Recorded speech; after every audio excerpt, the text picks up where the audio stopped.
O banco de horas, uma das medidas a qual a empresa poderá adotar. Mas como que funciona? Então nós temos duas situações. A situação em que a empresa já tem o banco de horas, então os empregados já possuem horas a serem compensadas. Então, neste caso, é a oportunidade desses empregados compensarem essas horas que já existiam dentro do banco de horas.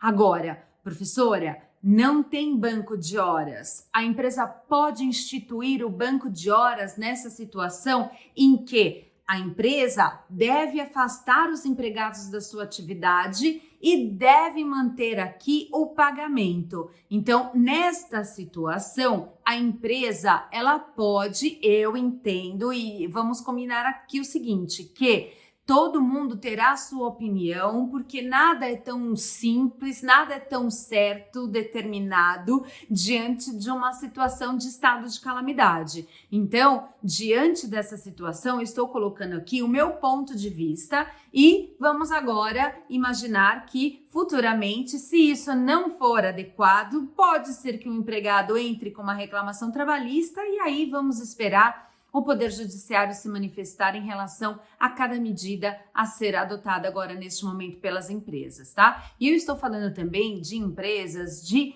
pequeno porte, que são essas aqui que serão a mais afetada. Então, vamos aqui estabelecer o seguinte, essa é a minha opinião, a minha visão e o que eu oriento aqui aos meus clientes. Então, vamos lá. Então, se a empresa já trabalha com um banco de horas, bacana, tem horas no banco? Perfeito. Então, o empregado vai ficar afastado durante esse período de crise do coronavírus e poderá utilizar essas horas do banco de horas para poder ficar em casa. Ponto. Ah, mas a empresa não tem banco de horas. Então, a empresa pode instituir esse banco de horas? Vamos lá.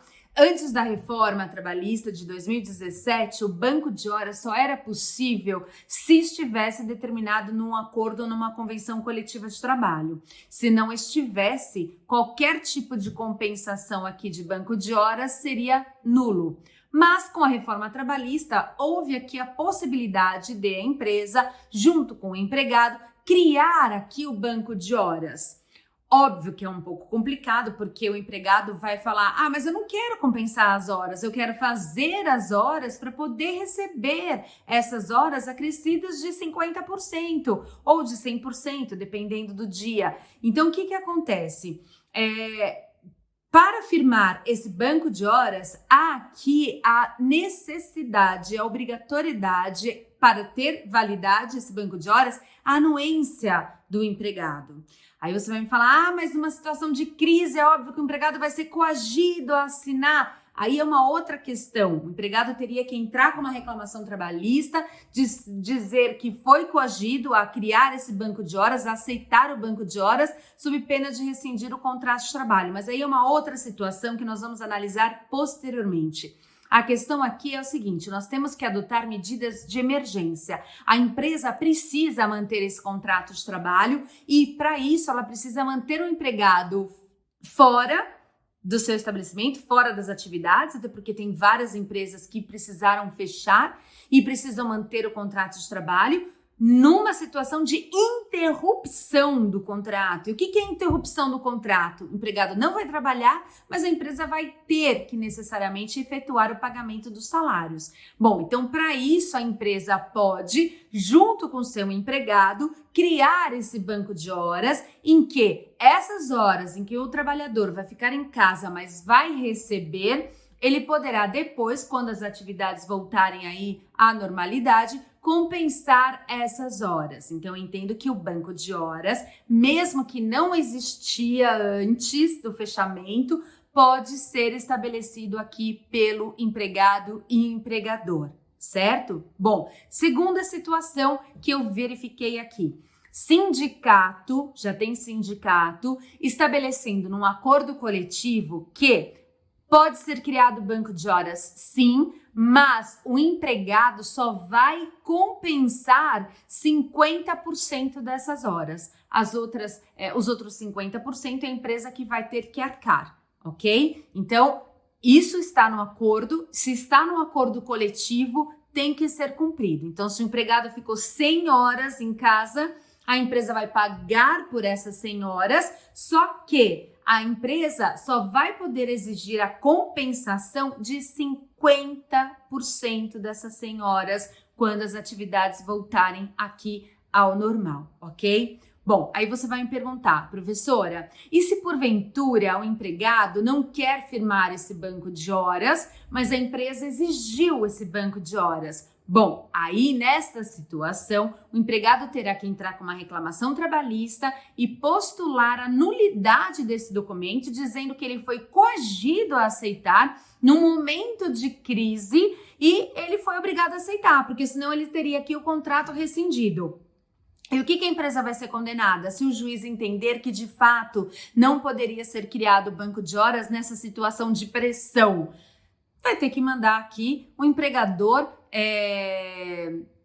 vai ser declarado aqui o banco de horas, e se o empregado compensou essas horas, pode ser que o juiz entenda que não era para compensar e condenar a empresa a pagar essas horas aqui que o empregado compensou, como um pagamento de horas extras. Mas também pode ser que o juiz entenda que num estado de calamidade que já foi declarado, que era sim possível e era uma medida em que a empresa poderia adotar para que o empregado ficasse em casa, permanecesse aqui com o seu vínculo de emprego, mas depois pudesse compensar aí esta jornada. Então, assim, há risco,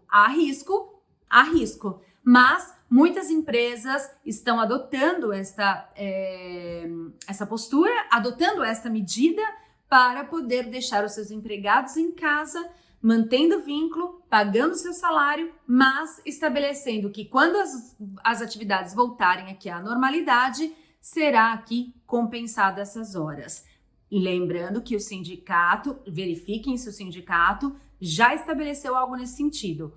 Como eu disse, já vi um sindicato estabelecendo que pode sim o banco de horas, mas as horas serão compensadas apenas 50% dessas horas. As outras, a empresa que terá que arcar. Bom, então essa aqui é a minha opinião em relação ao banco de horas. Então eu entendo que mesmo que a empresa que não tinha o banco de horas nessa crise, ela pode adotar sim, mas sempre orientando a empresa dos eventuais riscos de uma nulidade disso. E aí é o juiz que vai decidir, não é mesmo, pessoal? A gente simplesmente, como advogado, a gente acha saídas numa situação de crise para que a empresa realmente não rescinda o contrato de trabalho, mantenha o empregado, mas que depois essas horas possam ser compensadas futuramente aí, porque vai ter muito trabalho para recuperar todo esse prejuízo, tá bom? É isso.